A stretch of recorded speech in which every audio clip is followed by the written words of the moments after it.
생명의 말씀을 공급하여 주시옵시며 부족한 저희 기도를 열어 귀한 말씀을 증거케 하여 주시옵소서. 예수님 이름으로 기도하옵나이다. 아멘.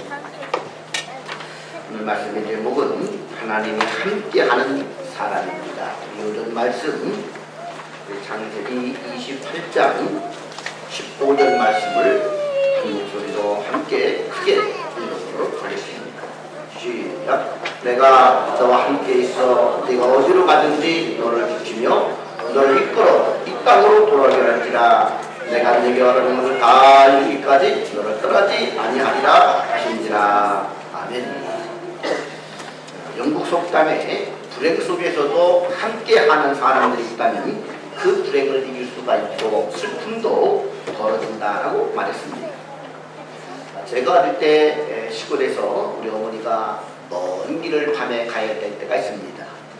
공동묘지도 지나가야 되고 큰 산도 하나 넘어야 되는데 혼자 가기도 힘들고 어려운 고개를 넘어가려고 불구하고 꼭 밤이면 어린 저를 등에 업고 가는 것이었습니다. 왜냐고 가족들이 물으면 어린 아이라도 등에 업고 가게 되면 힘없고 나약한 어린아이지만 어머니에게는 위로가 되고 또 힘이 된다는 것이었습니다. 나약하고 아무 힘이 없는 어린아이지만 어머니 등에 입혀 있으면 그래도 어머니에게 그 힘이 되고 의지가 된다. 아마 이것은 여러분들이 다 경험하고 있을 것입니다. 우리가 인생을 살다가 보게 되면 인생이 여러 어려움을 만나게 되고 힘든 일, 또 두려운 일을 만날 때가 있습니다. 그럴 때 누구라도 내 옆에 함께 있어주기만 해도 힘이 되고 위로가 되는 것을 볼 수가 있습니다. 제가 신혼 때 부흥회를 가게 되면 아내가 먼저 집을 지켜야만 합니다. 그러면 좀 두렵고 무섭다고 그래요. 그런데 첫째 현욱이가 태어나고 나니까 응애에게 오는 그 어린아이가 집에 있으니까 그 다음부터는 무섭다는 말을 하지 않았습니다. 왠가 봤더니 그 어린아이지만은 함께 옆에 있다는 것만으로도 힘이 되고 위로가 되고 무서움을 이길 수가 있고 그리고 두려움을 극복할 수가 있다는 얘기지요. 언제나 나와 함께 있어주고 내 곁에 있어주는 그런 사람, 여러분은 나와 늘 함께 있어주는 그런 사람이 옆에 있느냐라는 것입니다. 늘 나와 언제 어디나 함께 해주시는 그런 분, 그분이 바로 우리가 믿는 하나님 아버지가 되십니다. 하나님도 우리와 함께하여 주시는 줄로 믿습니다. 오늘 본문에서도 하나님 야곱에게 나타나 이렇게 말씀하십니다. 내가 너와 함께 있어 네가 어디로 가든지 내가 너를 지키리라. 내가 너와 함께 하리라. 성경 곳곳에서 하나님은 믿음의 사람들에게 말씀하시기를 내가 너와 함께 하리라. 할렐루야. 이 함께 하신 하나님의 은혜가 우리에게 넘치도록 부어주시기를 주의 이름으로 축원합니다. 젊은이 어린아이도 곁에 있어주기만 해도 힘이 된다고 한다면 천지를 창조하신 하나님이 늘 우리 곁에 함께 하는데 무섭고 두려울 것이 어디 있겠습니까? 문제는 내가 얼마나 그 하나님의 함께 하심을 느끼고 사느냐, 체험하고 사느냐, 얼마나 내가 하나님과 함께하는 사람이냐가 그것이 바로 문제인 줄로 믿습니다. 오늘 말씀을 통해서 하나님이 함께하는 사람은 어떤 사람인가 배움으로 늘 하나님과 동행하는 우리 성도들 될 수 있기를 주님의 이름으로 축원합니다. 첫째로 기도하는 사람에게 하나님은 함께 하십니다. 신명기 4장 7절은 이렇게 말씀하고 있습니다. 우리 하나님 여호와께서 우리가 그에게 기도할 때마다 우리에게 가까이 하시느니라. 우리 하나님 여호와께서 우리가 그에게 기도할 때마다 우리와 함께 하시느니라. 뭐 할 때마다 함께 하신다고요? 기도할 때마다. 그럼 하나님이 기도하는 것을 기뻐하신다는 얘기지요. 하나님은 기도하는 사람을 좋아하십니다. 하나님은 우리가 하나님 앞에 기도할 때 기뻐하시고 행복해 하십니다. 하나님께 기도할 때마다 하나님 우리와 가까이 계시고 늘 함께 동행하여 주십니다. 그렇기 때문에 기도하는 사람은 늘 하나님과 동행할 수가 있습니다. 반대로 기도하지 않으면 하나님들 우리와 함께 계신 것을 느끼지도 못하고 그는 고아처럼 살게 될 것입니다. 기도란 하나님께 문제를 맡기는 것입니다. 기도는 하나님께 나의 짐을 맡기는 것입니다. 베드로 사도는 이렇게 말합니다. 너희 염려를 다 주께 맡기라. 이는 그가 너희를 돌보 심이로다. 맡기지 못하니까 염려하게 되고 근심하게 되고 힘들어하게 되고 두려워하게 되고 무서운 것입니다. 어리석은 사람일수록 힘들어하고 어려워하고 두 다리 후들거리며 인생의 반길을 가면서도 자기 짐을 자기가 지겠다고 하는 고집 피우는 사람, 그런 사람이 어리석은 사람입니다. 지혜로운 사람은 어차피 자기 짐이 해결할 수 없는 짐이니까 하나님 앞에 기도로 맡겨버리게 되는 것입니다. 짐을 맡긴다. 여러분, 우리가 가끔 일상생활에 겪는 일들입니다. 우리 어떤 어린아이가 학교 가서 장난을 치다가 그만 일장을 깼다고 생각해 보세요. 그 순간 얼마나 얘가 두렵겠습니까? 무섭겠습니까?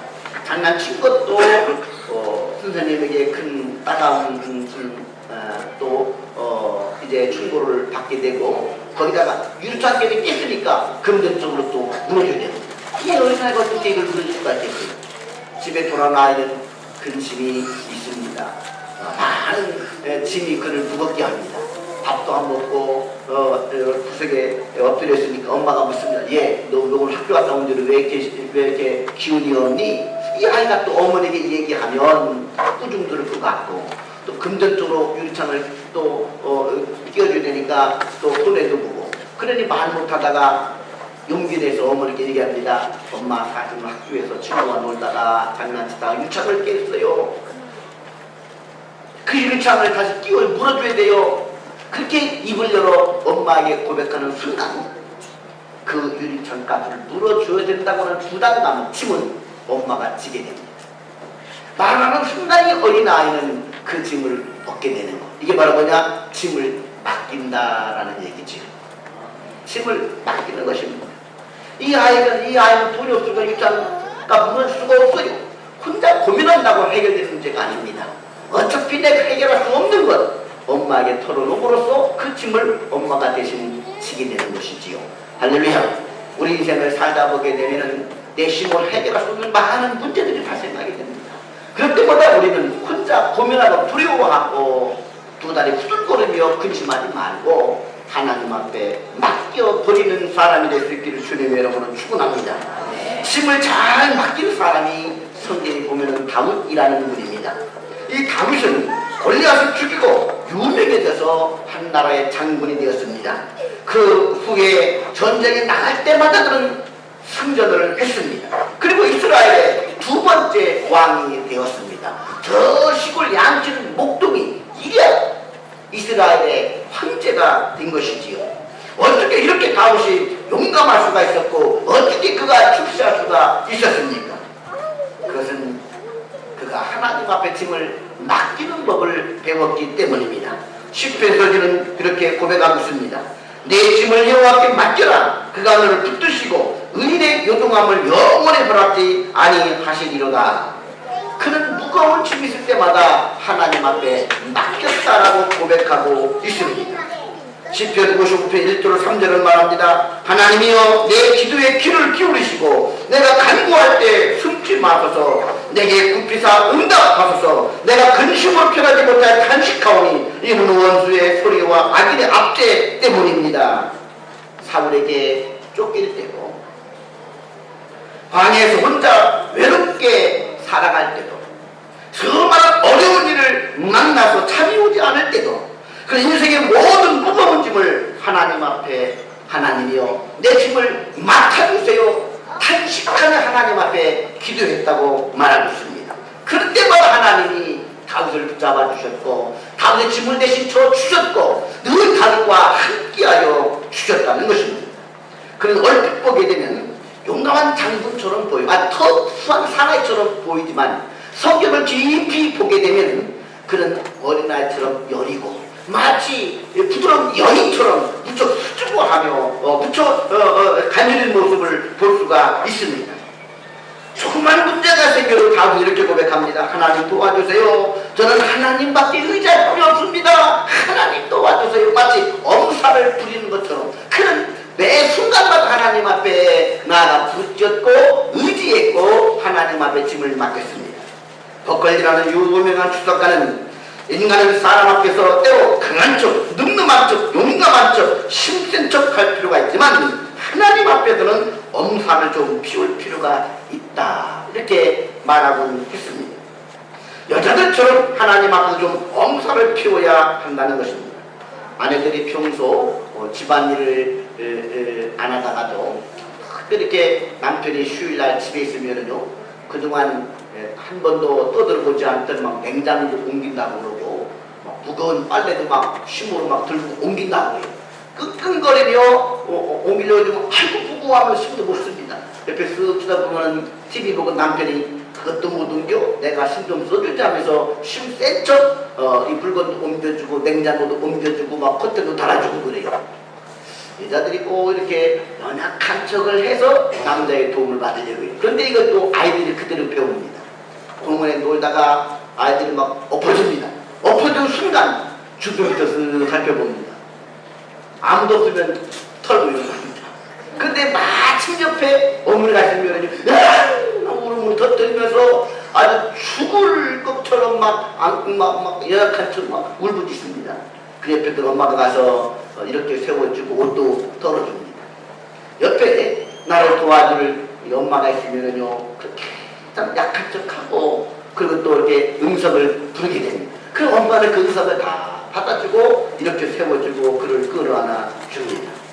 하나님은 우리들의 엄마처럼 우리의 무거운 짐을 다 맡아주시고, 우리의 응석을 다 받아주시고, 넘어진다는 이렇게 세워주시는 분이십니다. 이 하나님을 아는 자는 하나님 앞에 기도를 합니다. 사업의 무거운 짐, 가정의 무거운 짐, 실력의 무거운 짐, 인생의 여러 가지 무거운 짐, 자녀들을 양육하는 이와 같은 많은 무거운 짐들, 이런 것 때문에 두 다리가 후들거리고 눈앞이 캄캄하고 연약하게 숨자시지 못하는 그와 같은 상황 속에서 혼자 그 짐을 지려보지 말고 하나님 앞에 응석을 부리며 하나님 앞에 그런 짐들을 좀 풀어주며 맡길 수 있는 그런 기도의 사람이 될 수 있기를 주님의 이름으로 축원합니다. 주님, 인생의 짐이 너무나 무겁습니다. 하나님 내 짐을 좀 맡아주세요. 이렇게 고백할 수 있기를 바랍니다. 주님만을 의지합니다. 내가 의지하는 분은 주님밖에 없습니다. 주님 나를 도와주세요. 이 짐을 대신 좀 짊어 주세요. 나를 의뢰해 주세요. 이렇게 하나님 앞에 부르짖는 사람, 이런 사람은 바로 겸손한 사람, 하나님 이런 사람과 함께 해주시고 이런 사람을 도와주신 줄로 믿습니다.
하나님의 성전을 사랑하는 사람에게 하나님은 함께 하십니다.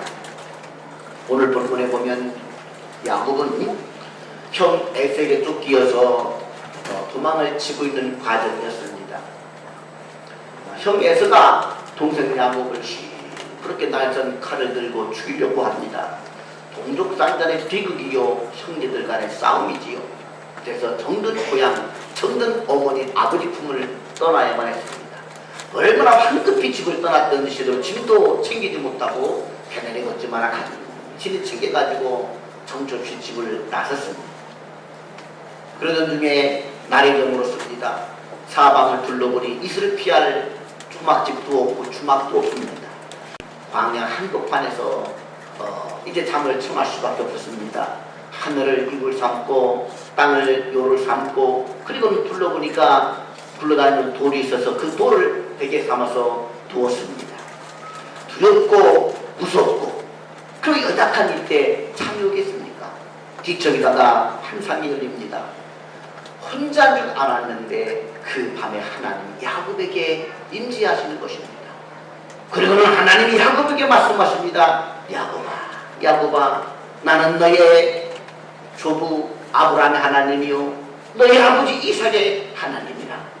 내가 너와 함께 하리라. 내가 약한 모든 것을 다 이루기까지 내가 너를 떠나지 아니하리라. 혼자인 줄 알았는데 그 힘들고 외롭고 고독했는데 그 밤 하나님이 야곱에게 나타나서 내가 너와 함께 하겠다라고 그에게 약속하여 주십니다. 이때 야곱은 하나님 앞에 무릎을 꿇고 이렇게 고백합니다. 여호와께서 과연 여기 계시거늘 내가 알지 못하였도다.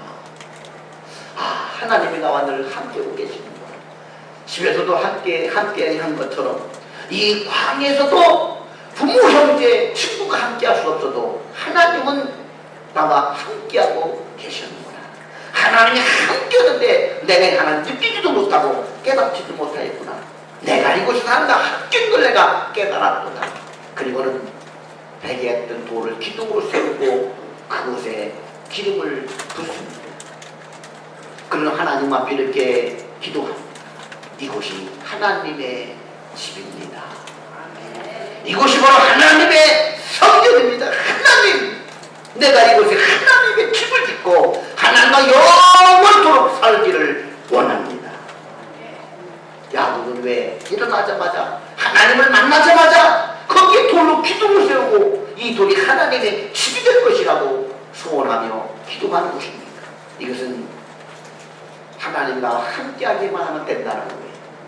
모든 사람들에게서 떠나가도 하나님만 나와 함께하면 된다는 것입니다. 그래서 나는 영원토록 하나님의 집에서 살고 싶다는 것입니다. 야곱의 마음 가운데는 하나님의 집, 하나님의 전을 향한 사모하는 심령이 있었던 것입니다. 왜냐하면 인생은 이것이 바로 승리하게 하는 길이요 행복의 길임을 야곱은 알았기 때문입니다. 다윗도 마찬가지입니다. 하나님의 사랑을 받고 하나님 앞에 형통한 축복을 받았던 많은 사람들이 다 한결같은 것은 그들 모두가 다 하나님의 전을 사모하고 하나님의 집을 가까이 하기를 원했던 사람들입니다. 시편 120편 6절을 말합니다. 예루살렘을 위하여 평안을 구하라. 예루살렘을 사랑하는 자는 형통하리로다. 예루살렘을 사랑하는 자가 형통하리로다. 그래서 예루살렘이란 하나님의 성전이 있는 곳을 말합니다. 바로 시온성을 가리키는 것입니다. 이 예루살렘, 하나님의 성전을 사랑하는 자가 형통의 복이 있다라고 성경은 말하고 있습니다. 그래서 이 사실을 다윗은 너무나 잘 알았기 때문에 다윗은 이렇게 고백을 합니다. 사람이 내게 말하기를 여호와의 집에 올라가자 할 때 내가 기뻐하였도다. 다윗은 이스라엘의 왕이었습니다. 그런 다윗이 부족한 것이 뭐가 있으며 부러울 것이 뭐가 있겠습니까? 그는 모두 다 가진 자요, 이룬 자요, 모든 것을 쥔 사람입니다. 뿐만 아니라 그는 얼마나 왕으로서 또 공사가 다망하겠습니까? 그런 왕에게 누군가가 와서 이렇게 말합니다. 왕이여, 하나님의 성전에 올라갈까요? 그 소리만 듣기만 하면 다윗이 기뻤다는 것입니다. 누가 나한테 와서 하나님의 집에 가자라고 하면 내가 최고로 기뻤도다. 오늘날로 얘기하게 되면 누가 나한테 교회 가자, 누가 나한테 교회 가자라고 말만 하면 나는 뛸 듯이 기뻤다는 것입니다. 다윗이 부족한 것이 뭐가 있겠어요? 아쉬운 것이 뭐가 있겠어요? 그런데도 누가 나한테 교회 가자고 말만 하면 그게 나를 최고 기쁘게 만들었고 내가 가장 좋아하는 일이었다. 만사를 제치고 다윗은 하나님의 집으로 달려갔다는 것입니다. 왜 하나님이 다윗을 좋아했고 왜 하나님이 다윗을 축복했고 왜 하나님이 다윗과 함께하기를 좋아했느냐? 늘 하나님의 집을 사모했기 때문에 그 집에 거하기를 좋아했기 때문인 것입니다. 그를 고백합니다. 내가 궁궐에서 천날을 사는 것보다도 하나님의 집에서 문지기로라도 하루만 살아도 내게 그것이 복이고 행복이 되겠다. 할렐루야. 그만큼 그는 하나님의 집을 사모하고 좋아했다는 것입니다. 왜 그렇게 했을까요? 그것이 바로 내가 축복받는 길이고 그것이 바로 내가 형통한 길이고 그것이 하나님이 나와 함께하는 좋은 길이기 때문이었기 때문입니다.